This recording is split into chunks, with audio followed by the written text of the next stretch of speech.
नमस्कार.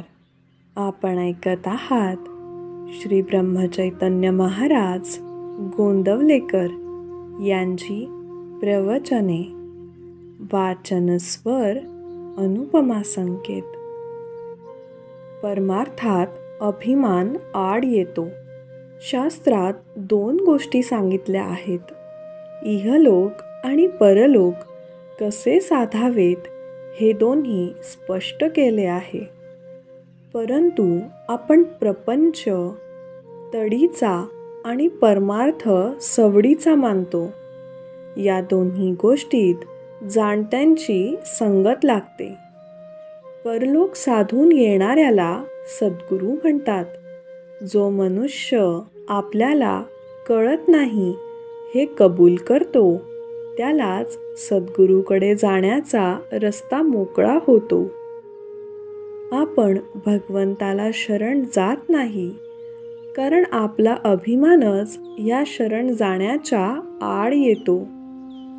गंमत अशी की व्यवहारात सुद्धा आपण अभिमान सोडून ज्याला ते समजते त्याच्याकडे जातो. इहलोक अनुभवाची आणि परलोक सुद्धा अनुमानाचा अशी आपली कल्पना असते. पण इहलोकाचा अनुभव दुःखाचा येतो तर तो आम्ही सोडत नाही. मग परमार्थाचा अनुभव नाही म्हणून मी तो करीत नाही हे म्हणणे लबाडीचे आहे. प्रपंचात आम्ही काही पाप करीत नाही, मग परमार्थ तरी दुसरा कोणाला राहिला असे काही जण विचारतात. प्रपंच सचोटीचा असला तरी त्यात अभिमान असेल तर नाही तो परमार्थ होणार नाही. राम करता म्हटल्याशिवाय म्हणजेच अभिमान सोडल्याशिवाय परमार्थ नाही साधणार. मी देही म्हणू लागलो यात अभिमान आला. देहबुद्धीला कारण म्हणजे वासना. वासना हे सर्वांचे मूळ आहे.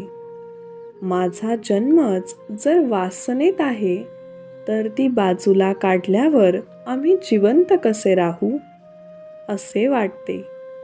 जो या वासनेचा खून करतो तोच परमार्थाला लायक होतो. अंती जी मती ती जन्माला कारण होते. हे सगळे ज्ञानाचे बोलणे झाले, पण प्रचितीने हे सर्व जाणावे. बायको पोरांचा त्रास होतो, मन एकाग्र होत नाही, म्हणून बुवा झाला, मठ केला. लोक येऊ लागले. त्यांना जेवायला घालण्याकरिता भिक्षा आणू लागला. पण भगवंत सर्वांना खायला घालतो हे विसरला. छप्पर गळू लागले. ते नीट करण्याचीच काळजी करू लागला. मग घरादारांना काय केले? असा बुवा होण्यापेक्षा प्रपंचातच राहिलेले काय वाईट. थोडक्यात म्हणजे परमार्थ समजून जो त्याचे आचरण करील त्याला तो लवकर साधेल. त्या माणसाला प्रपंच सोडून जायचे कारणच उरणार नाही. जगातले आपले समाधान अगर असमाधान ज्या वृत्तीने आपण जगाकडे पाहतो त्यावर अवलंबून आहे. परमार्थात महत्त्व बाहेरचे ऐश्वर्य किती आहे याला नसून वृत्ती स्थिर होण्याला आहे.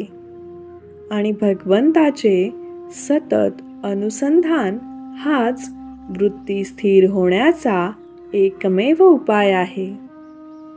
परमार्थाला कोणतीही परिस्थिती चालते, आपली वृत्ती मात्र स्थिर असली पाहिजे. सुंदर दिवसाच्या सुंदर शुभेच्छा.